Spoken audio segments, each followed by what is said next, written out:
What is up, guys? It's the Sound Alchemist, joined by the one, the only Gershwan. And today we're back to answer more questions from you guys in another installment of For the Greater. This is a video series where we answer the questions left by you, the viewer. If you have a question for us, comment down below. Put question in front of your question because we get those questions first. That is what J Day has done. J Day says, is there any hope for the Imperium, or are they fighting a losing battle at this point? That's really good. That's a really good question because that's kind of how it's framed. Like, it's supposed to be the Imperium is falling apart. The gene seeds were deteriorating of the Space Marines. Imperial governors were just they were corrupt and all this stagnation. And that was true until the Ultima founding and Guilliman coming back, and then it's this new era. What is it called? The Indomitus era? It's not. No, it's something else. But there's a new era, because the Indomitus Crusade and the Indomitus, the Crusade is what kicked the era. Yeah, but it's basically now the Imperium, even with, no, I can't remember. Even with the great rift going across the galaxy, the fact that we have a Primarch, he's going around collecting names and getting things together, that's supposed to showcase like a new hope, I guess. It's new hope. I know when I was reading the 8th edition Codex, where it's like the birth of a Primarch or the reawakening of a Primarch, I'm like, yeah, this guy's going to take names and bring hope. Kind of did. He did, yeah. Because that's the thing. It's like super cheesy. Because it's like, oh, it's almost like the hero is back. And I don't know if I like that. I want 40K to be the opposite, where it's grim dark. There's no hope. There's only war. Yep. But when you have Primarchs that still have to come back, and when the whole narrative is focused on the Imperium, there's always going to be hope. And I think you do hit on a really good point. Like, and a lot of the old heads kind of have talked about this. That grim darkness is kind of going away, and like this new like sci-fi era is starting. And I think it's annoying for that same reason that you talked about, where like when I think of the Imperium, I want to think of like the oppressiveness of the Imperial Creed, the deterioration of the human form, all that kind of stuff. Yeah, basically real life nowadays. Yeah. But no, instead you have like Sisters of Battle, and they look all nice and shiny and all fit, and then you have the Space Marines, who are, you know, the poster boys. The Ultramarines are also nice fit, like it's supposed to look all nice. Like, give me that grim dark, like decaying bodies of the Space Marines, scarred armor, stuff like that. Yeah. But we'll see. And I think the reason for that too is because GW is putting out more kid-friendly things, or more like they're trying to expand their audience, aka make more money off of kids. Yeah, and they think that by showing kids like a beautiful thing, or like a cleaner cut thing, their parents are more likely gonna like let them play with it. Yeah, parents don't care. It's like, here, just watch my kid for 2 hours in this game store while I go do stuff. Basically. Yeah. But yeah, is there hope? Basically, Guilliman was the Obama of that era. Yeah. But we'll see what happens next, because we do have we do have Chaos coming up next with like new models, new lore, and stuff like that. But That's true. No matter what Chaos does, it's never grim dark enough. No. Next question. This one is by Texas Sucks. Texas Sucks Dick. Wow. What do you got against Texas? He says, what if the Emperor of Mankind got rabies? You have to get, I think, 10 shots in his stomach. That's the last I heard. I can only do up to like 9 body shots, and that's it. I'm out. Yeah. But no, I think that's a pretty cool idea. The whole concept of like going feral. Yeah, getting like, well, I mean, because he's like a skeleton, so it's like, what can he really do? But like the whole idea of like a zombie apocalypse starting on Terra, infecting the Emperor, going to the Custodes, and then you have like a really powerful virus that can spread through like the best of the best. Like the Custodes, they're better than Space Marines. They have better weapons, better armaments, and stuff like that. So I think like a virus, like rabies or whatever 40K inspired like contagion it is, could spread very quickly, especially in the Imperium, where you have like spires and like fortress worlds and manufactorums filled with billions of people, where it'll just spread like that. Yep. And that's kind of what we saw with Godblight, but it wasn't like zombie-ish enough. But yeah, that could definitely happen. It'd be a pretty cool scenario, and it'd be something to behold. Yeah, something to write fan stories on too. Mm-hmm. But yeah. Next question comes from Carl Orderith. Why didn't the Emperor just send down the Warhounds to help Angron with his rebellion instead of essentially kidnapping him and embittering him against his father forever? That is true. There's so many what-if scenarios. Like, why didn't the Emperor just tell Horus what he was doing? Yeah. Why did the Emperor, like, do the things he did to his children? Like, there are so many stories, just like Angron, where he could have easily made them to be better people, better Primarchs. Yeah. But at the end of the day, I think it's just we have to fall back on the Emperor is just human. A super powerful human created by 1,000 shamans who devours 1,000 shamans, just like the rest of us humans, and we're all flawed. Yeah. I mean, we did devour or beat a bunch of other sperm to get to the egg, so... And in a way, their sacrifice of the other sperm created you. Right. But yeah, I agree. It's his humanity that is the flaw to him doing that. Right, and that kind of just shows you that, like, even the shaper of, like, creation towards a better human-led planet is still flawed. Yeah. So that just goes to show you that no matter what humanity can do, they can never really achieve perfection because they're meant to be flawed. And then to take it back to the first question, a really cool part about old school 40K is that every single faction was flawed. Even when you would look at like the gods, the chaos gods, they would fight amongst each other. They could, if they cooperated, they could get something done. But like the whole point is that it's chaos. Yeah. There's just constant fighting. So yeah. This next question is by the Senate. Would you voice a character in a 40K film if asked? I mean, I guess. Of course, yeah. Yeah. It'd be fun. Here, you're going to be this bird that just says, oh, 4 times. Cool. Yeah, I'd do it. Yeah. If they ever do some type of like Star Wars style, like epic movie or even series, it would be cool to have a bunch of cameos of like the popular YouTubers. Have like mini Wargamer Matt and then like Dave and all that kind of stuff. That'd be kind of cool. Alexis, Texas. Who's Alexis, Texas? There's an Alexis, Texas. Next question. This one is by Rafir Rahman. Where do you think the surviving Alpha Legion Primarch is currently residing in the 40K area? And would anybody even think to look in the place that he's at? Your mom's house? I don't know. I can't really even remember the last Alpha Legion or what is it, Alpharius and Omegon story I've read. I think it was like them fighting on Pluto against Rogodorn. So it's been a while. Yeah, and he kills one of them, but it's like, did he really? Yeah, there's a lot of like subterfuge and like mystery when it comes to them when you don't really know what's going on. You think you killed Alpharius, but it turns out it was actually Omegon. But it wasn't Omegon, it was just a clone of him. Or it could have been one of his regular legionnaires because they all look alike. So. Yeah. But if it was a regular Space Marine, how could he keep up with Rogodorn, a Primarch? Right. Yeah, so it's like, Mysteries. Yeah. My idea with all of that is that the Alpha Legion is actually loyalist, and they're actually working alongside the Emperor on Terra and the Golden Throne. Oh, so he's in Terra, in the Imperial Palace, probably. Yeah, and he's just so cunning and like able to trick everybody that like he's able to like go through like the palace undetected, even by the custodians. That's awesome. But that's just headcanon lore. Yeah. Next question comes from Lamac Cheese. Or Lamac and Cheese. Have you guys ever thought about doing one of these answer questions live on YouTube, like a chill and answer question session?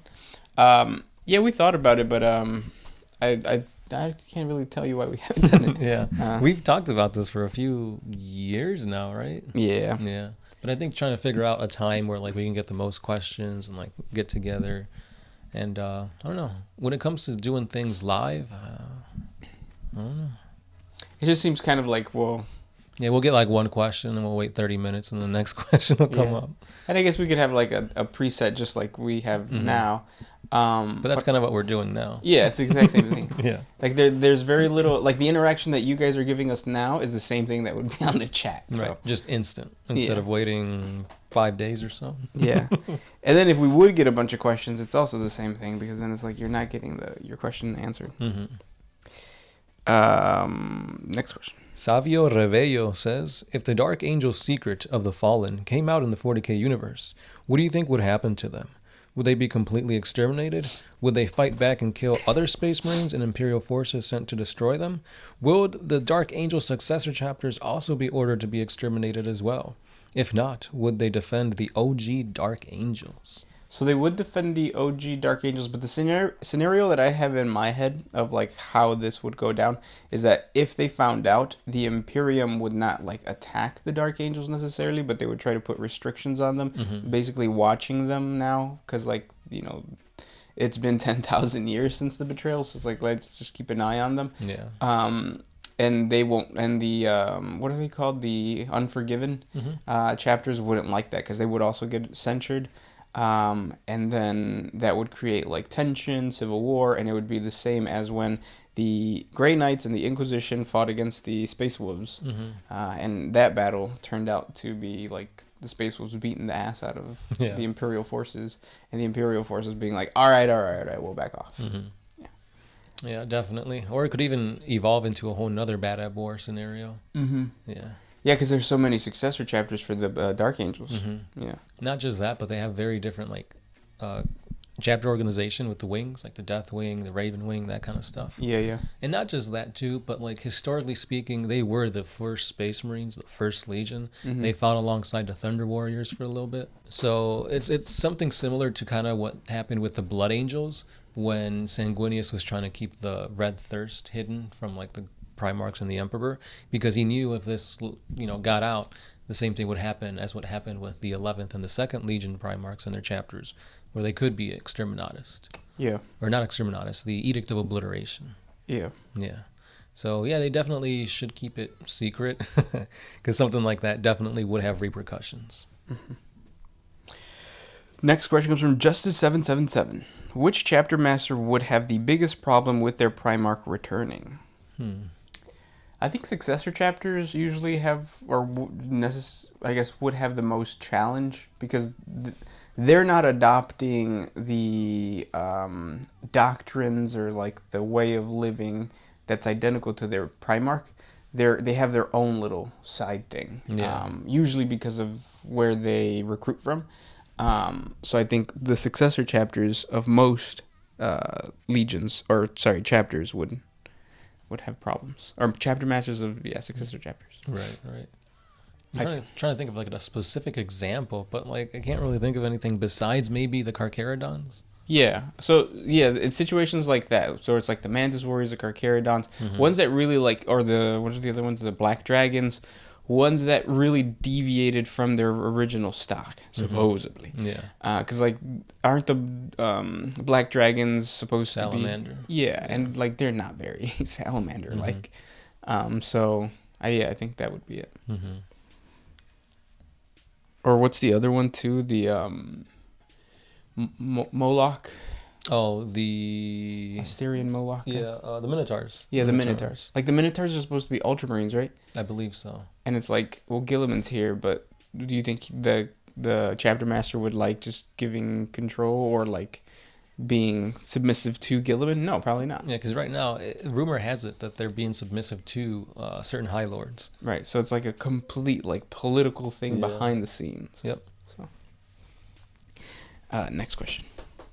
This one is by Paulo Mendez. Where are these Genesteelers getting their power weapons that can do more damage than a Castellan axe?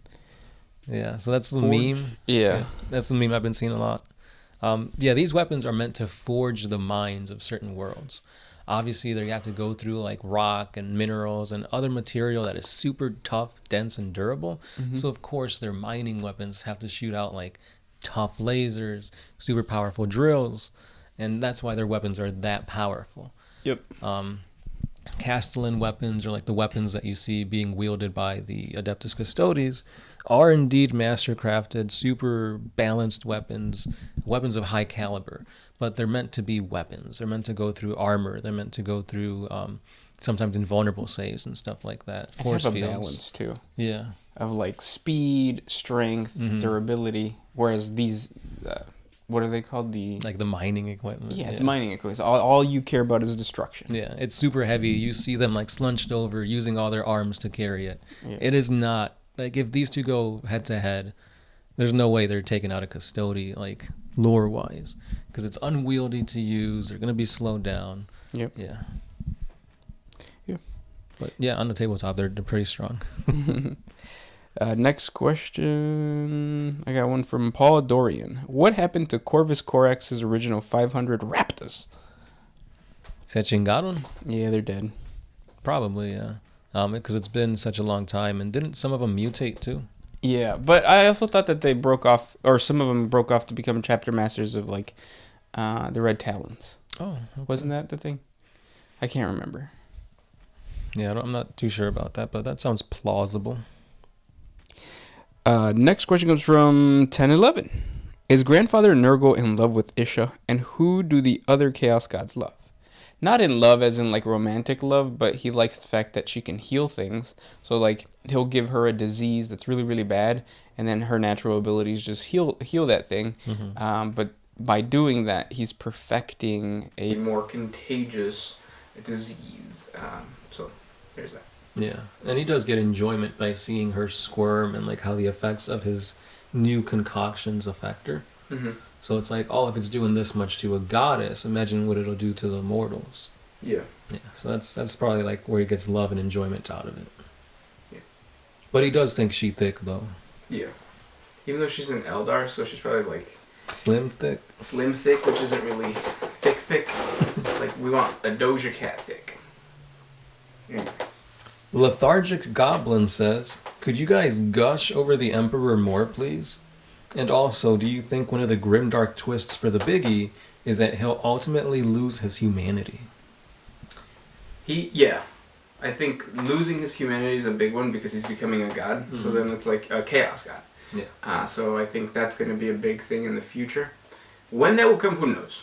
But yeah, because it seems to be happening slowly but surely. yeah, because we've seen him manifest his powers to Gilliman and to like the saints and stuff like that. And the whole army of the light and the souls getting sucked up into it, like it's gonna happen sooner or later. But it'd be interesting to see where that leads, like the whole narrative forward. Because have you heard about the whole seasons thing GW is doing? No. So starting with the Eldar versus the Chaos, GW is doing seasons, and I think they said there's like 2 seasons per year, where like the first half of the year is going to focus around one narrative, and then the second half is going to focus on another narrative, and there's going to be campaign books and supplements, and everything that comes out 40K related is going to pertain to these seasons' narrative. That's awesome. I like that. So kind of like the Carcharodon, or the what was it? The Psychic Awakening. Yeah. Where like everything revolves around that. Yeah. That's awesome. Yeah, narratively speaking, it's cool because everything is all kind of centered in on one focal point. But I feel like it's going to kind of force everybody to buy the new mission book, the new supplement. Yeah. And then 6 months later, oh, now you got to do it again. As long as they have like good, what are they called? Like gaming mechanics or whatever the scenarios are. I would buy a new book. Because I am, like, it gets boring playing the same, what did we play? Dawn of War, basically? Yeah. Every single time. I still call it Dawn of War, right? Yeah, they're like Maelstrom missions and stuff like that. Yeah. I think they've even changed that wording, too. Oh, yeah. Yeah. But yeah, it's just one of those things. So like, if we were to get, like, in Age of Sigmar, they remember the special scenario that came out in the Ogre Codex? Like, if they do things like that, that would be fun. Yeah. Where it gives you certain missions or like a certain type of rule set. Maybe even with like narrative stuff. Yeah. Yeah. So it looks good, but we'll see exactly where that takes, you know. Because a lot of people were complaining about it, saying, oh, it's just a cash grab. Like, They just want us to buy more books after they said, we're going to minimize the amount of books you need to carry. Yeah. If they post it on or for free online, that'd be kind of cool. You know, it's not. They've already said, yeah, if you want to get all the rules, you got to play the Kill Team box set, get the missions pack, get the supplements, get the campaign book. So that's already 4 things right there. Yeah. On top of the new codex that comes out. Yeah. Okay. But, yeah, it's GW. Next question comes from People's Republic of Ninja. Ninja? Have you guys seen the Angels of Death yet? If you have and have already done a video, apologies. It hasn't appeared on my feed. No, mainly because it's on Warhammer Plus. Yeah. Yeah, and right now Warhammer Plus is very bare bones. Yeah, there's not much on it. No, sometimes they have whole weeks where no no animations come out, and it's like, There's an easy solution to that. Like I said in the past, they should just contact all these YouTube creators and be like, hey, create content for this thing, and then either pay them or compensate them somehow, like with advertising, and yeah, that would help. right. Because that's what mini wargaming did. Pretty much with like the whole vault thing. Yeah. Yeah. But yeah, those were the questions for today. If you guys have more questions for us, please comment down below. Thank you guys so much for asking, and we'll talk next week. Yeah. This has been the Sound Alchemist, Gershwin. and we are out. Oh,